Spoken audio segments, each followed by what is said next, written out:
राधे राधे, जय श्री कृष्णा। आज मैं करवा चौथ की कथा सुनाने जा रही हूँ, तो कृपया करके ध्यानपूर्वक सुनिए। और चैनल को अब तक सब्सक्राइब नहीं किया हो तो सब्सक्राइब कर लीजिए, लाइक करिए और शेयर ज़रूर करिए। एक गांव में एक साहूकार के 7 बेटे और एक बेटी थी। सेठानी ने सातों बहुएं और बेटी सहित कार्तिक कृष्णा चौथ को करवा चौथ का व्रत किया। उस लड़की के भाई हमेशा अपनी बहन के साथ भोजन करते थे। उस दिन भी भाइयों ने बहन को भोजन के लिए बोला। तब बहन बोली, भैया आज मेरा करवा चौथ का व्रत है, इसलिए चांद उगेगा जब खाना खाऊंगी। भाइयों ने सोचा कि बहन भूखी रहेगी, इसीलिए एक भाई ने दिया लिया और एक भाई ने चलनी लेकर पहाड़ी पर चढ़ गए। दिया जलाकर चलनी से ढककर कहा कि बहन चांद उग गया है, अर्घ दे ले और खाना खा ले। तब बहन ने भाभीयों से आकर कहा, भाभी चांद देख लो। भाभी बोली, भाई जी ये तो चांद तुम्हारे लिए उगा है, तुम ही देख लो, हमारा चांद तो रात में दिखेगा। बहन अकेली ही खाना खाने बैठी। पहले कोर में बाल आया, दूसरा कोर खाने लगी तो उसे ससुराल से बुलावा आया कि बेटा बहुत बीमार है, सो बहू को जल्दी भेजो। माँ ने जैसे ही कपड़े निकालने के लिए बक्सा खोला, 3 बार ही कभी सफ़ेद, कभी काला, कभी नीले कपड़े ही हाथ में आए। माँ ने एक सोने का सिक्का पल्ले से बांध दिया और कहा कि रास्ते में सबके पैर छूती जाना, जो भी तुझे अमर सुहाग की आशीष देवे उसको यह सोने का सिक्का देना और पल्ले से गांठ बांध लेना। रास्ते में सब औरतें आशीष देती गई, पर किसी ने भी सुहाग की आशीष नहीं दी। ससुराल के दरवाजे पर पहुंचने पर पल्ले में सोती हुई जेठुती झूल रही थी। उसकी पैर छूने लगी तो वह बोली, सीली हो सपूती हो, 7 पूत की माँ हो। ये वाक्य सुनते हुए उसने जल्दी से सोने का सिक्का निकालकर उसे दे दिया और पल्ले से गांठ बांध ली। अंदर गई तो पति मरा पड़ा था। बहू ने अपने मरे हुए पति को जलाने के लिए नहीं ले जाने दिया और बोली, मेरे लिए एक अलग से झोपड़ी बनवा दो और वहीं मैं अपने मरे हुए पति को लेकर रहूंगी। रोज़ सासू बच्ची कुची ठंडी बासी रोटी दासी के साथ भेज देती और कहती, जा मुर्दा सेवनी को रोटी दे आ।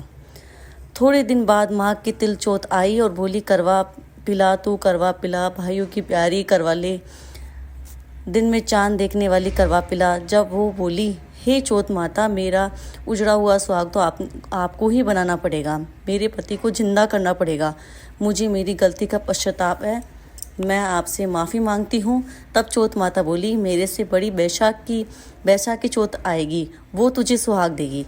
इस तरह बैसाखी चौथ आई और उसने कहा कि भादवे की चौथ तुझे सुहाग देगी। तब कुछ महीने बाद भादुड़ी चौथ माता स्वर्ग से उतरी और वहीं सब बात कहने लगी।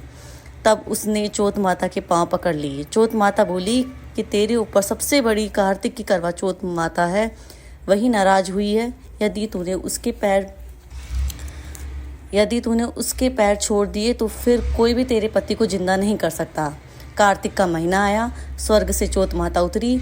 चौथ माता आई और गुस्से से बोली, भाइयों की बहन करवा ले, दिन में चांद उगानी करवा ले, भरत भांडनी करवा ले।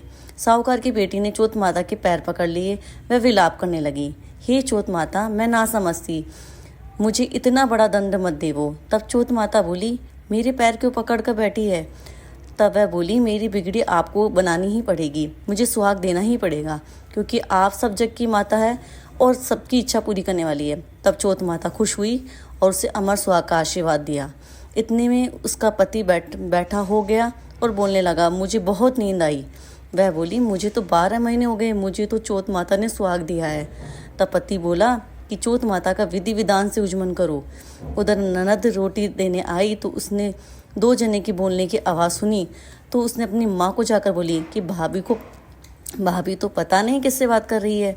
तब सासू ने जाकर देखा, बहू व बेटा दोनों झीम रहे हैं, वह चौपड़ पासा खेल रहे हैं। देखकर वह बहुत खुश हुई और पूछने लगी, ये कैसे हुआ? बहू बोली, यह सब मुझे मेरी चौथ माता ने दिया है, और सासू जी की पैर छूने लगी और सास ने अमर सुहाग की आशीष दी। दूर खड़े हुए पति पत्नी का गठबंधन जुड़ गया और सब चौथ माता का चमत्कार मानने लगे।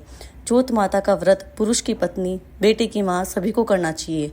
13 चौथ करनी चाहिए। हे चौथ माता, जैसा साहूकार की बेटी को सुहाग अमर किया, वैसा सभी का करना। कहने सुनने वाले को, हुकारा भरने वाले को, सभी को अमर सुहाग देना। बोलो मंगल करनी दुख हरनी चौथ माता की जय। अगर आपको हमारी वीडियो अच्छी लगी हो तो इसे लाइक सब्सक्राइब जरूर करें और शेयर करना ना भूलें।